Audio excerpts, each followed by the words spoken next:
നമസ്കാരം.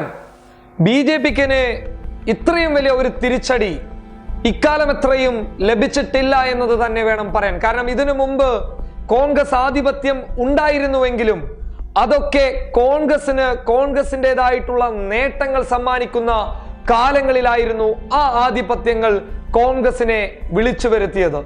എന്നാൽ ഇത് ഒരു സുപ്രധാന നിമിഷത്തിൽ ബി.ജെ.പിയുടെ കോട്ടകളിൽ കയറി ഒരു മിന്നലാക്രമണം നടത്തി എന്ന് വേണം കോൺഗ്രസിന്റെ ഈ പടയോട്ടത്തെ വിശേഷിപ്പിക്കാൻ. അതിനോടൊപ്പം തന്നെ എടുത്തു പറയേണ്ടത്, ഇത്തരത്തിലുള്ള ഒരു വലിയ തിരിച്ചടി ബി.ജെ.പി നേരിട്ടപ്പോൾ ആ തിരിച്ചടി അംഗീകരിക്കുന്നു, ജനവിധികൾ അംഗീകരിക്കുന്നു എന്നാണ് പ്രധാനമന്ത്രി നരേന്ദ്രമോദി ഈ ജനവിധിക്ക് വിശദീകരണം നൽകിയിട്ടുള്ളത്.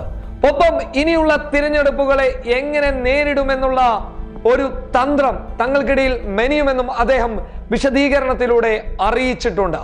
ഒപ്പം രാഹുൽ ഗാന്ധി ഈ തിരഞ്ഞെടുപ്പുമായി പറയുന്നത് ഇത് മോദിയുടെ വഞ്ചനാ നയത്തിനെതിരെയുള്ള ശക്തമായ തിരിച്ചടി എന്നാണ് രാഹുൽ ഗാന്ധി ഈ ഒരു മുന്നേറ്റത്തിനോട് പ്രതികരിച്ചിട്ടുള്ളത്. ഒപ്പം മോദി അഴിമതിക്കാരനായതുകൊണ്ട് ആ അഴിമതി പൊതുജനം തിരിച്ചറിയുകയും ആ അഴിമതിക്കുള്ള മറുപടിയാണ് പൊതുജനം നൽകിയതെന്നാണ് രാഹുൽ ഗാന്ധി മറ്റൊരു അഭിപ്രായം പറഞ്ഞിട്ടുള്ളത്. മാധ്യമങ്ങളോട് തുറന്നു പറഞ്ഞപ്പോൾ അദ്ദേഹം പറഞ്ഞിട്ടുള്ളത്. ഒപ്പം ഈ മുന്നേറ്റം ബി.ജെ.പിക്കുള്ള വലിയ താക്കീതാണെന്നാണ് കോൺഗ്രസ് ഇതിനെ ഉപമിക്കുന്നുള്ളത്. ഒപ്പം മറ്റുള്ള പ്രതിപക്ഷ പാർട്ടികളൊക്കെ കോൺഗ്രസിനൊപ്പം നിലനിൽക്കുന്ന അല്ലെങ്കിൽ കോൺഗ്രസിനൊപ്പം നിൽക്കുന്ന ഒരു വലിയ കാഴ്ചയാണ് ഇപ്പോൾ കണ്ടുകൊണ്ടിരിക്കുന്നത്.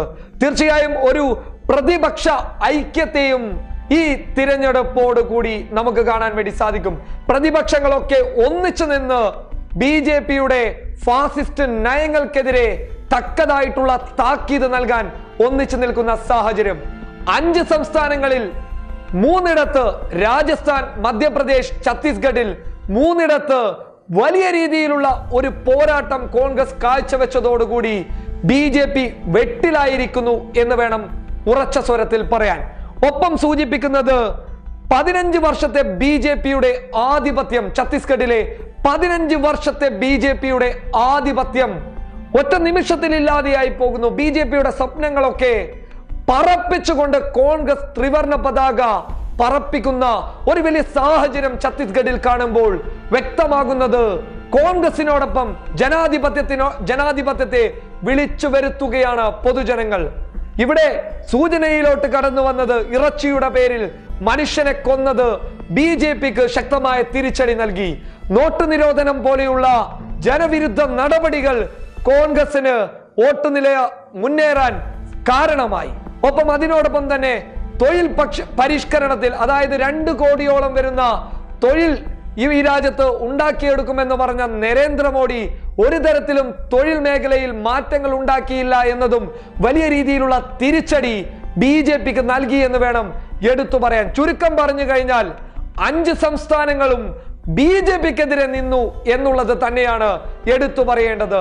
ബി.ജെ.പിയുടെ നടപടികളൊക്കെ ചോദ്യം ചെയ്യുമ്പോൾ 2019 ലോക്സഭാ തിരഞ്ഞെടുപ്പിൽ ബി.ജെ.പിയുടെ പതനം ഉണ്ടാകുമോ എന്ന ഒരു ചോദ്യവും അവിടെ അവസാനിക്കുന്നുണ്ട്. News desk, public Kerala.